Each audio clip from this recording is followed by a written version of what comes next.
नाना पाटेकर ने फिल्म देखने के बाद सबसे पहले जो महसूस किया वो था एक जलता हुआ सच कहते हैं।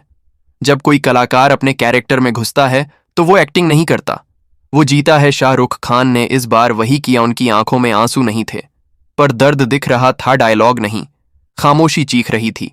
और यही बात नाना को सबसे पहले लगी। असाधारण पहली फ्रेम से लेकर आखिरी सीन तक एक रफ्तार है कहानी, एक राजसी बर्बादी की है, जहां इंसान सिर्फ बदला नहीं, अपने वजूद को तलाश रहा है। नाना ने यह बात बार बार दोहराई कि किंग किसी एक्शन या थ्रिलर फिल्म से ज्यादा एक फीलिंग है, एक टकसाल की तरह, जहां हर सीन कसा हुआ है, हर भाव जैसे हथौड़े से गढ़ा गया हो। और इसमें शाहरुख सिर्फ हीरो नहीं, एक साया बन जाते हैं। पहले पार्ट में सबसे असरदार बात यह रही, जब एक एक्टर सब कुछ छोड़कर अपने किरदार को सौंप देता है तो वो सिर्फ फिल्म नहीं बनाता, वो एक अनुभव बन जाता है। किंग उसी अनुभव का नाम है। नाना पाटेकर ने किंग को देखकर सबसे पहले जिस चीज को महसूस किया वो थी आग। ये फिल्म किसी सपने जैसी नहीं लगती, ये तो एक ऐसी भट्टी है जिसमें इंसान झोंका जा चुका है। उसकी चीखें, उसकी खामोशी, उसकी चाल, सब कुछ जलते हुए लोहे की तरह लगता है। शाहरुख खान इस बार सिर्फ कैमरे के सामने नहीं खड़े थे, वो जैसे कैमरे के पार चले गए थे।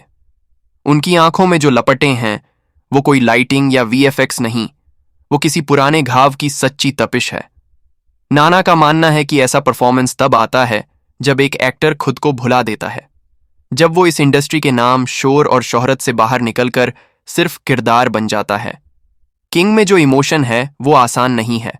इसमें न ड्रामा है न मेलोड्रामा, इसमें तो बस एक धुआं है जो धीरे धीरे आंखों में चुभता है और दिल तक उतर जाता है। नाना ने यह महसूस किया कि इस फिल्म को देखकर कोई भी इंसान चुप नहीं रह सकता, या तो वो कुछ बोलेगा या फिर देर तक कुछ सोचता रहेगा।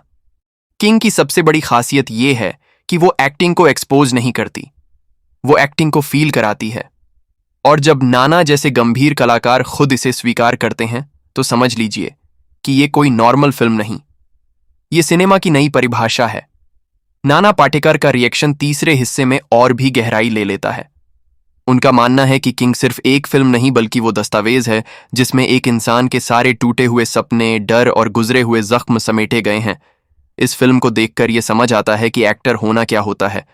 वो सिर्फ डायलॉग बोलने वाला नहीं, बल्कि वो आईना होता है जिसमें समाज का, सिस्टम का और हर टूटे दिल का चेहरा दिखता है।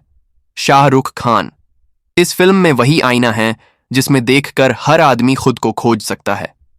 नाना कहते हैं कि जिस तरह किंग के अंदर भावनाओं की परतें हैं, वैसा बहुत कम देखने को मिलता है। एक दृश्य जहां किरदार चुप है, वहां भी वो दर्शक से बात करता है।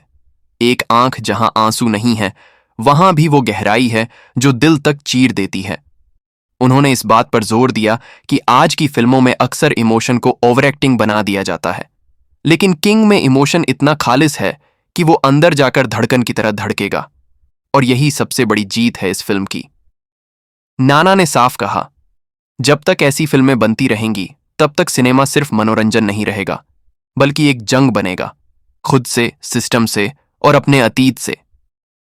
नाना पाटेकर के लिए किंग सिर्फ एक सराहनीय फिल्म नहीं, बल्कि एक झटका था, ऐसा झटका जो सिनेमा की दुनिया में लंबे समय तक गूंजेगा। उन्होंने फिल्म देखकर कहा, अब तक जो देखा वो सिर्फ पर्दा था, अब असली सिनेमा की शुरुआत हो रही है। इस फिल्म में जो गुस्सा है वो नकली नहीं। लगता शाहरुख खान जब चीखते नहीं तब ज्यादा डराते हैं। उनकी चुप्पी एक धमाके की तरह लगती है। नाना को यह सबसे ज्यादा चौंकाने वाली बात लगी, क्योंकि उन्होंने कहा, मैंने भी गुस्से में कई किरदार किए, लेकिन किंग का गुस्सा जज्बाती नहीं है, वो हिसाब बराबर करता है। फिल्म में कोई भारी भरकम बैकग्राउंड म्यूजिक नहीं है, कोई दिखावे वाले सीन, सिर्फ कैमरा और किरदार का टकराव है। नाना ने इस पर साफ बोला कि अगर सिनेमा को कोई किताब मान लिया जाए तो किंग उसका वो पन्ना है जो आग से लिखा गया है, राजनीति, पावर और पर्सनल बदला।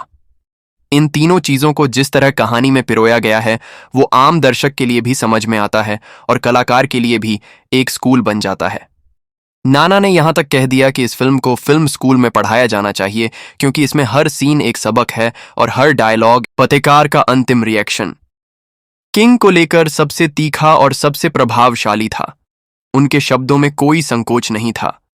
उन्होंने साफ कहा, यह फिल्म किसी भी स्टार की शोभाजी नहीं है, यह एक विचार है, एक चुपचाप बढ़ती बगावत है जो अब आवाज बन चुकी है नाना को। इस बात ने सबसे ज्यादा प्रभावित किया कि फिल्म ग्लैमर के बिना भी इतनी जबरदस्त है ना। बड़े सेट, न चमचमाती गाड़ियां, फिर भी हर फ्रेम में एक लार्जर देन लाइफ फील है, क्योंकि यहां कहानी बोलती है और शाहरुख खान नहीं, किरदार जिंदा नजर आता है। फिल्म का क्लाइमैक्स नाना के दिल में उतर गया। उन्होंने कहा, जब एक्टर, लेखक और निर्देशक तीनों का ईमान एक होता है तब ऐसी फिल्में बनती हैं। किंग कोई ट्रेंड नहीं फॉलो कर रही, बल्कि एक नया ट्रेंड बना रही है। नाना के मुताबिक किंग जैसी फिल्में सिर्फ बॉक्स ऑफिस के लिए नहीं, बल्कि समाज की सोच को झकझोरने के लिए बनती हैं। उन्होंने कहा, इस फिल्म को देखना सिर्फ मूवी देखने जैसा नहीं, बल्कि एक जिम्मेदारी निभाने जैसा है। और दोस्तों, जब ऐसा धमाकेदार रिएक्शन बॉलीवुड के सबसे बेबाक कलाकार नाना पाटेकर से आता है, तो समझिए फिल्म में वाकई दम है। ऐसे में अगर आपने अभी तक किंग नहीं देखी, तो आप सिनेमा के इतिहास का एक बेहद खास हिस्सा मिस कर रहे हैं। ऐसी ही गहराई, सच्चाई और पावरफुल रिएक्शंस के लिए जुड़े रहिए आपके अपने चैनल बॉलीवुड का तड़का के साथ, जहां खबरें नहीं, धमाका होता है।